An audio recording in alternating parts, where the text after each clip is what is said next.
Hello and very good morning to all my dear students आपण पाहत आहे 12वीचं chemistry. त्यामध्ये आपला चालू आहे 14वा नंबरचा unit, that is the biomolecules. आणि आजचा आपला टॉपिक आहे तर एन्झाईम, आणि त्यानंतर पाहू न्यूक्लिक ॲसिडशी रिलेटेड माहिती. ठीक आहे, जसं काल आपण प्रोटीन पाहिलं, आज आपण पाहू एन्झाईम्स. काय म्हणते पहा, कॅन यू रिकॉलमध्ये which parameters equilibrium constant or activation energy decide the rate of the chemical reaction. पहिली तर मी सांगतो, rate of the chemical reaction हा वाढतो जर कॅटलिस्ट असला तर, म्हणजे कॅटलिस्ट ॲक्टिवेशन एनर्जी कमी करते, त्यामुळे रेट ऑफ रिॲक्शन वाढतो आणि पर्सेंटेज इल्ड म्हणजे प्रोडक्ट मिळण्याचे चान्सेस जास्तीत जास्त राहतात. What is the influence of catalyst on the activation energy? Catalyst decreases the activation energy, बस एवढं लक्षात ठेवा. ठीक आहे, म्हणजे दोन गोष्टीत रिॲक्शन होऊन जर प्रोडक्ट भेटत असेल तर कॅटलिस्ट टाका, ते रिॲक्शन लवकर होईल आणि प्रोडक्टसुद्धा तुम्हाला लवकर भेटेल. एन्झाईमसुद्धा कॅटलिस्ट असतो, पण हा बायो कॅटलिस्ट असतो, म्हणजे बायोलॉजिकल ज्या रिॲक्शन्स ह्युमन बॉडीमध्ये चालू असतात त्यांना हा कॅटलिस्ट करतो, म्हणजे त्या रिॲक्शनचा रेट वाढवतो. श्वासोच्छ्वास घ्या म्हणा किंवा अन्न पचवणं म्हणा, ह्या सगळ्या अशासारख्या हजारो रिॲक्शन्स बॉडीमध्ये ज्या होत राहतात त्या रिॲक्शनला कॅटलिस्ट करण्याचं काम एन्झाईमचं राहते. आता पाहू आपण त्याची माहिती. A very large number of chemical reactions takes place in our body. ठीक आहे, these are brought about at the physiological pH of 7.4 and the body temperature of 37 degree Celsius. ह्या रिॲक्शन घडत असतात तेव्हा बॉडीचा पीएचचा विचार करावा लागतो. त्या पीएचमध्ये त्या रिॲक्शन्स होतात, जसं 7.4 आपला ब्लडचा पीएच आहे, बॉडी टेम्परेचर 37 डिग्री सेल्सिअस आहे. With the help of biological catalyst called enzyme. म्हणजे बायोलॉजिकल कॅटलिस्ट का बरं म्हणतात त्याला? कारण बायोलॉजीच्या ज्या बायोलॉजिकल रिॲक्शन्स ज्या आहे, बायोकेमिस्ट्री जी आहे बॉडीची, त्या ज्या रिॲक्शन्स आहेत त्या घडवून आणण्यासाठी एन्झाईम हा कॅटलिस्ट ॲक्ट होतो. म्हणजे त्या रिॲक्शन फास्ट करणे, त्याचा रेट वाढवणे हे एन्झाईमचं काम, आणि स्वतः रिॲक्शनमध्ये इन्व्हॉल्व न होणे. ठीक आहे, फॉर एक्झाम्पल इन्सुलिन. आता हे सगळ्यांनाच ऐकलं आहे. काय करते enzyme? Insulin and enzyme secreted by the pancreas control blood sugar level. आता हे तुम्ही पाहिलंच आहे, इन्सुलिन हे काय एक प्रकारचं एन्झाईम आहे, जे एन्झाईम सिक्रेट करते पॅनक्रियाज. कशासाठी सिक्रेट करते? ब्लड शुगर लेवल मेंटेन करण्यासाठी, कंट्रोल करण्यासाठी. जसं अमायलेज आहे, अमायलेज हायड्रोलिसिस ऑफ स्टार्च, म्हणजे तुम्ही आलू खाल्लं तर पचते का नाही पचत? तुम्हाला बिलकुल पचते. तर ते पचवण्यासाठी जे एन्झाईम पाहिजे त्याला आपण अमायलेज पाहिजे असं म्हणू. आता एक लक्षात घ्या, जसं आपण काल बोललो की chemically enzymes are protein, all enzymes are proteins रडसड, हे लक्षात घ्या. Every living cell contains at least 1000 different enzymes. म्हणजे कितीतरी प्रकारचे एन्झाईम्स असतात जे स्पेसिफिक कोणकोणत्या रिॲक्शनला लागेल त्याचसाठी, ते रिॲक्शनसाठी तोच एन्झाईम लागतो असं जरुरीचं आहे. Most enzyme catalyze only one reaction or many group of similar reaction, thus the enzyme catalysis is specific in nature. हे महत्त्वाचं आहे. म्हणजे इन स्पेसिफिक नेचर का बरं म्हटलं आहे? स्पेसिफिक कॅटलिस्ट नेचर का म्हटलं आहे? एखादी रिॲक्शन जर का तो एन्झाईम करत असेल तर तोच एन्झाईम करण. जसं इन्सुलिनचं काम आहे ब्लड शुगर लेवलला मेंटेन करणं, ते अमायलेज नाही करणार, म्हणून हे याच्या कामामध्ये तो स्पेसिफिक आहे. ठीक आहे, म्हणून त्याला स्पेसिफिक नेचर असं म्हणतात.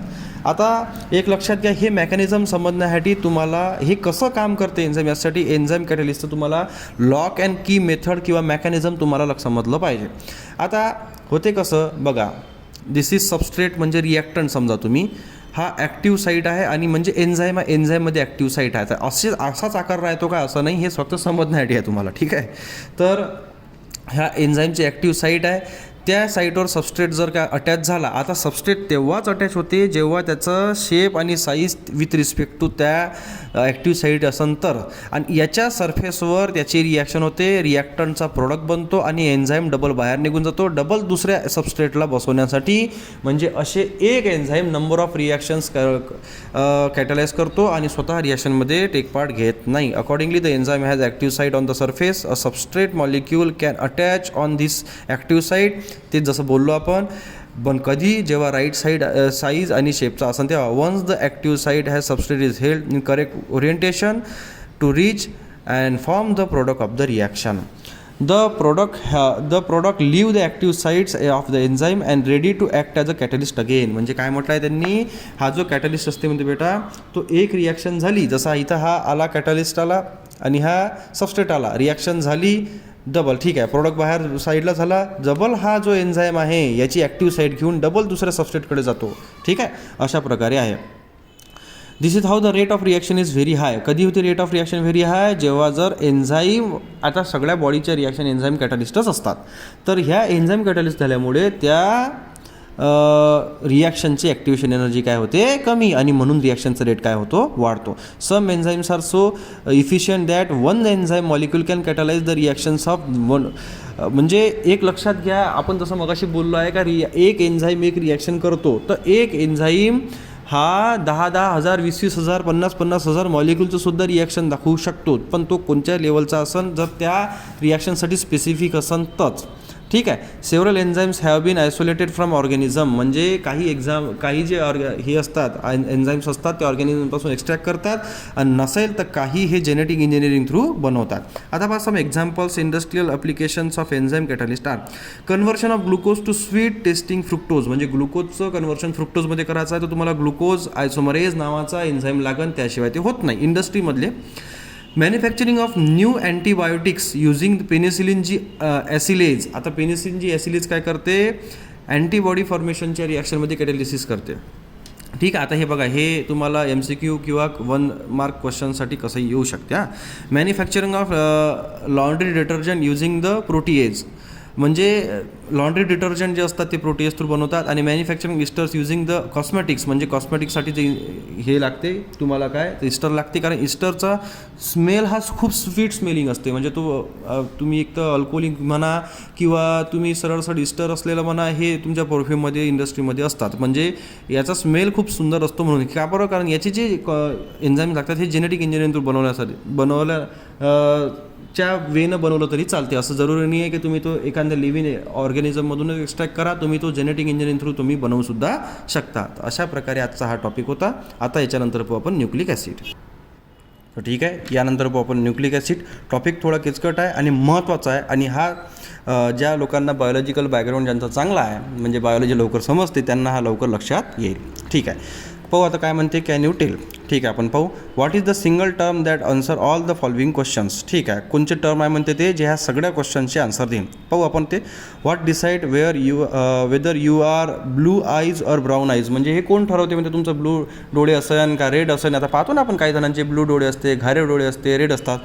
सरळ आहे, त्यांच्या जीन्सनुसार, जेनेटिक इन्फॉर्मेशननुसार, त्यांचा DNA जसं आपण म्हणत नाही काय, त्याचा DNA जसा आहे, त्या DNA नुसारच तो व्यक्ती घडतो, तसं असते ते. जे त्याचा DNA त्याच्या ॲन्सिस्टर पूर्वजांपासून त्याला मिळत असते. हां, why does wheat grain germinate to produce wheat plant not the rice plant, म्हणजे गव्हाच्या झाडापासून तांदूळ भेटते का तुम्हाला? नाही. म्हणजे जसा ज्याचा DNA असेल, जसं बघा ना, जसं आपण आपल्या आईवडिलांसारखे दिसतो, आपल्या पूर्वजांसारखे दिसतो, असं का बरं होते? कारण जेनेटिक इंजिनिअरिंग, जेनेटिक इन्फॉर्मेशन आपल्याला त्यांच्यापासून मिळाली आहे, त्यांचा DNA तुम्हाला मिळालेला आहे. तर त्या म्हणजे DNA RNA म्हणजे काय? न्यूक्लिक ॲसिडच झालं. तर सगळ्या क्वेश्चनचा आन्सर काय? न्यूक्लिक ॲसिडच आहे. Which acid molecules are present in the nucleus of living cell? Nucleic acid. म्हणजे सगळ्याचा आन्सर काय आहे? तर न्यूक्लिक ॲसिड आहे. आणि न्यूक्लिक ॲसिडचे प्रकार 2, DNA आणि RNA. चला पाहू आपण. One of the most remarkable property of living cell is their ability to produce their replicas through the thousands of generation. म्हणजे काय म्हटलं आहे त्यांनी? रिमार्केबल प्रॉपर्टी लिव्हिंग सेलची काय आहे? तो स्वतःसारखे अजून सेल प्रोड्यूस करत राहतो, एका सेलपासून अजून दुसरा सेल बनतो, आणि हे थाउजंड्स ऑफ जनरेशनपासून असंच चालू आहे. ठीक आहे. This because certain types of information is pass unchanged from one generation to next. म्हणजे जी इन्फॉर्मेशन आपल्या DNA मध्ये आहे, ती ही पुरातन काळापासून आपल्या पूर्वजांच्या DNA पासून आपल्याला जसच्या तशी मिळत आलेली आहे. ठीक आहे. जसं एखाद्याला जुनाट, म्हणजे त्याच्या फॅमिलीमध्ये जर का पॅरालिसिस असेल तर त्याच्या समोरच्या काही 2-4 पिढीमध्ये तो पॅरालिसिस आजार येतोच. काहींना शुगर असेल तर शुगर येतोच. म्हणजे ज्यांचा जेनेटिकली जर एखादा आजार असेल, जसं एखाद्याच्या फॅमिलीमध्ये घारे डोळेवाले असेल तर ते त्यांच्या फॅमिलीमध्ये कोणी ना कोणी घारे डोळेवाला येतोच. काऊन का? तो इन्फॉर्मेशन न बदलता तसंच समोरच्या जनरेशनमध्ये ते पाठवत असतात. याला आपण जेनेटिक इन्फॉर्मेशन म्हणू. Such information is called as the genetic information and this transfer to new cell is complete by the nucleic acid. हे कशा थ्रू होते? Nucleic acid through. आता आपण थोडी माहिती घेऊ.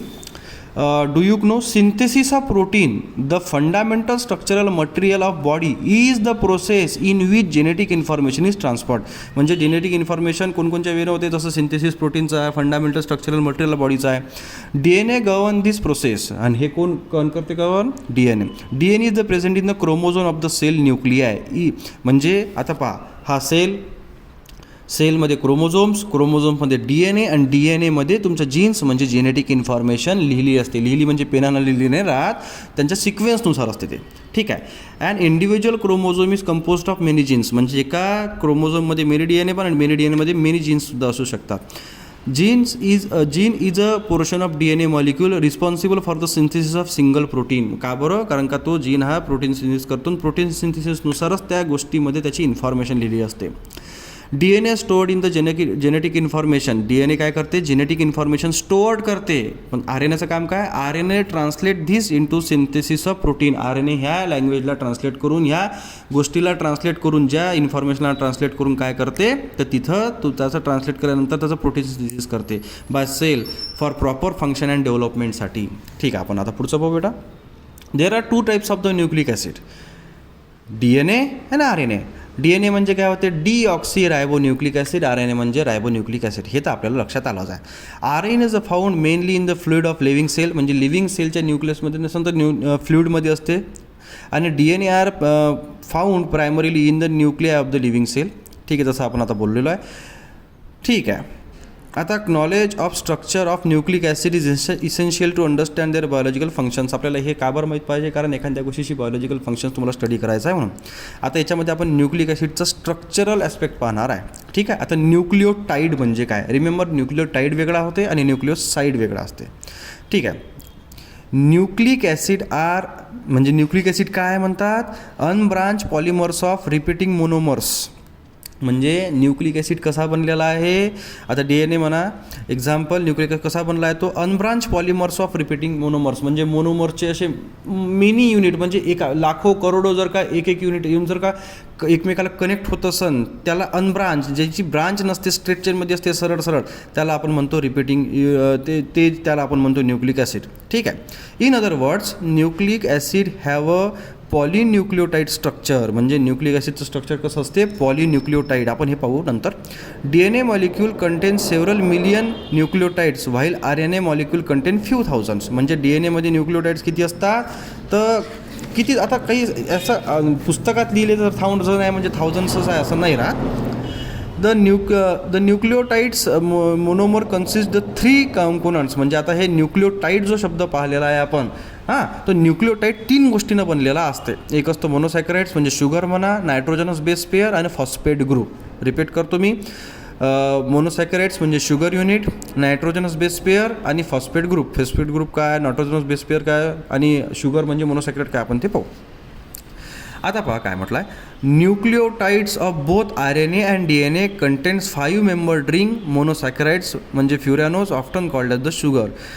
शुगर म्हटलं तरी चालते. म्हणजे हा मोनोसॅकराइड्स हा DNA मधला असो का RNA मधला असो, न्यूक्लिक ॲसिड कोणता घ्या ना तुम्ही एक, तर याच्या न्यूक्लिक ॲसिडमध्ये काय, तर सरळ सरळ आपण काय पाहिलं, न्यूक्लियोटाईड कशाने बनला आहे? मोनोसॅकराइड्स म्हणजे शुगर, नायट्रोजन बेस पेअर आणि फॉस्फेट ग्रुप. तर हा DNAचा असो का RNAचा असो, याच्यामध्ये 5 मेंबर्ड रिंग असते, त्याला आपण शुगर म्हणतो. हे पहा, RNA असेल तर डी रायबोज आणि DNA असेल तर deoxy D ribo. Now in RNA the sugar component of the nucleotide unit is a D-ribose while in the DNA it is 2-deoxy-D-ribose. म्हणजे हे बघा, इथं जर का RNAचा आपण जर का न्यूक्लियोटाईड पाहू राहिलो, म्हणजे RNAचा स्टडी जर करून राहिलो असेल, तर न्यूक्लियोटाईडमध्ये मोनोसॅकराइड म्हणजे हा जो शुगर आहे हा डी शुगर असतो, म्हणजे डी रायबोज असतो. ठीक आहे. हा पेंटोस शुगर आहे. ठीक आहे. आणि जर RNAमध्ये जर मोनोसॅकराइड जर तुम्ही पाहत असाल, मग हे दोन्ही बाकीचे दोन्ही हे थोडे सारखे, ह्याच्यानंतर आपण नंतर बोलू. RNAमध्ये कोणता राहतो? 2-deoxy म्हणजे सेकंड नंबरच्या कार्बनचा ऑक्सिजन नाही. इथं पहा, सेकंड नंबरच्या कार्बनला काय ऑक्सिजन आहे, म्हणून 2D म्हणजे निघून जाणे, ऑक्सी म्हणजे ऑक्सिजन आणि डी रायबोज जसच्या तसा. हे दोन्ही स्ट्रक्चर लक्षात ठेवा. फक्त याच्यामध्ये इथंच चेंजेस आहे, बाकी कुठेही चेंजेस नाही. ठीक आहे. Total 5 nitrogen containing base pairs are present. म्हणजे 5 नायट्रोजन कंटेनिंग बेस पेअर्स असतात. याच्यामध्ये पहा, पॅरामिडिन्स असतात आणि प्युराईन्स असतात. ठीक आहे. बेस पेअरचे 2 प्रकार, प्युराईन आणि पॅरामिडिन. प्युराईन हा डबल रिंग कंपोनंट्स असतो, याच्यामध्ये ॲडेनाईन आणि ग्वानिन असतात. तर पॅरामिडिनमध्ये सायटोसिन, युरॅसिल, थायमिन. आता DNA असन तर याचं कॉन्फिगरेशन वेगळं आणि RNA असन तर याचं कॉन्फिगरेशन वेगळं असते. ठीक आहे. हेच बोललेलं आहे दोन्ही पॅराग्राफमध्ये. आता होते कसं पहा. आता जर एक इन्फॉर्मेशन देतो बघा, DNAचा जर स्टडी करत असाल तुम्ही, तर प्युराईनमध्ये ॲडेनाईन ग्वानिन असते, थायमिन असते आणि सायटोसिन असते. आणि जर RNAचा जर विचार करत असाल तर प्युरायनच्यामध्ये ॲडेनाइन गॉनिन आणि पायरामिडिनमध्ये सायटोसिन आणि युरॅसिल, त्याच्यामध्ये थायमिन राहत नाही. रिमेंबर DNA असेल तर युरॅसिलच्या जागी थायमिन असते आणि जर RNA असेल तर त्याच्या थायमिनच्या जागी युरॅसिल असते. ठीक आहे, आता पुढचं पाहू. आता पाहू न्यूक्लिओटाईड आणि न्यूक्लिओसाईड म्हणजे काय असतं. आता पहिले न्यूक्लिओटाईड पाहू. इथं पहा मी काही इन्फॉर्मेशन लिहिली आहे. न्यूक्लिओसाईड म्हणजे बेस आणि शुगर युनिट. न्यूक्लिओसाईड. ठीक आहे, बघा इथं सांगतो तुम्हाला. हा न्यूक्लिओटाईड आहे, न्यूक्लिओसाईड आहे. आपण न्यूक्लिओसाईड पाहू. पहा नाव this is the nitrogenous base pair and that sugar आहे. इथं सुद्धा पहा नायट्रोजनस बेस पेअर आणि शुगर. हे दोन्ही इमेज नाही आहे मला तुम्हाला स्टडीला, फक्त इन्फॉर्मेशन आहे पण हे लक्षात घ्या. आता न्यूक्लिओसाईड म्हणजे काय, बेस आणि शुगर युनिट. तसंच न्यूक्लिओटाईड म्हणजे काय होते, base sugar plus phosphoric acid group. म्हणजे हा न्यूक्लिओटाईड झाला, हा न्यूक्लिओसाईड झाला. नायट्रोजनस बेस पेअर आहे, इथं सुद्धा नायट्रोजनस बेस पेअर आहे. शुगर युनिट आहे, इथं पण शुगर युनिट आहे. इथं फॉस्फेट ग्रुप आहे, इथं फॉस्फेट ग्रुप नाही, त्यामुळे हा न्यूक्लिओटाईड झाला आणि हा न्यूक्लिओसाईड झाला. पाहू आपण इथं न्यूक्लिओसाईडबद्दल विचार करू. म्हणजे हे वरचे ज्याच्यामध्ये फॉस्फरस ॲसिड म्हणजे फॉस्फरिक ग्रुप राहत नाही तो. It is nucleotide is form by joining the anomeric carbon of the furanose with the nitrogen of the base while remembering. आता यांचं जे नॉमेनक्लेचर आहे ते वेगळं आहे. आता पायरामिडिन बेस पेअर्समध्ये nitrogen atom at the one position bond with the one carbon of the sugar. आता इकडे मी तुम्हाला फिगर थ्रू समजून सांगतो. आपण आता न्यूक्लिओसाईडबद्दल पाहणार आहे, नंतर न्यूक्लिओटाईडबद्दल पाहणार आहे आणि आजचं लेक्चर इथं संपवणार आहे. शुगर युनिट आहे, नायट्रोजनस बेस पेअर आहे, कारण का दोनच गोष्टी असते ना न्यूक्लिओसाईडमध्ये. तर ह्याचा पहिला कार्बन आहे, पहिला, दुसरा, तिसरा, चौथा. ठीक आहे, आणि हा पहिला नायट्रोजन. तर वन कार्बनचा जो हा बॉन्ड आहे आणि वन हा बेस पेअरचा आहे, त्यामुळे वन वन बॉन्डिंग झाली इथे. नाव हे झाला विषय पायरामिडिनचा. पण प्युरिनमध्ये कसं होते म्हणते. आता बघा इकडे पाहतो मी. प्युरिनमध्ये काय आपण कशाचं सायटोसिन पाहिलं होतं, सिस्टोसाईन म्हणा, आणि हे पायरामिडिनमध्ये पाहिलं होतं. सॉरी, प्युरिनमध्ये काय पाहिलं आपण, ॲडेनाइन पाहून येतो, गॉयनिन पाहू. ठीक आहे, आता ॲडेनाइनचा विचार आहे. तर याच्यामध्ये याचा जो पहिला आहे कार्बन तो, आणि याच्यातला याचा 9वा. आता 9वा कसा आपण ते मोजूनच घेऊ आता इथं. तर इथून मोजा 1 2 3 4 5 6 7 8 आणि 9. त्यामुळे पहिल्या कार्बनचा ॲनोमेरिक कार्बन म्हणजे कायरल कार्बन, ज्याच्या चारही वेगवेगळ्या पार्टला वेगवेगळे ग्रुप्स लागले. तर हा कार्बन नंबर 1 आणि नायट्रोजन ह्या रिंगमधला कोणचा, नायट्रोजन 9वा. हे जे बॉन्डिंग आहे. आता याच्यामध्ये कुठंच तुम्हाला दोन्ही स्ट्रक्चरमध्ये फॉस्फरस ग्रुप दिसणार नाही, त्यामुळे हा न्यूक्लिओसाईड झाला. आता न्यूक्लिओटाईडमध्ये पाहू. Nucleotides are form by adding a phosphate group at the 5th OH of the nucleoside. Thus nucleotides are the monophosphate of nucleoside. आता पाहू आपण काय म्हणतात तर यांना.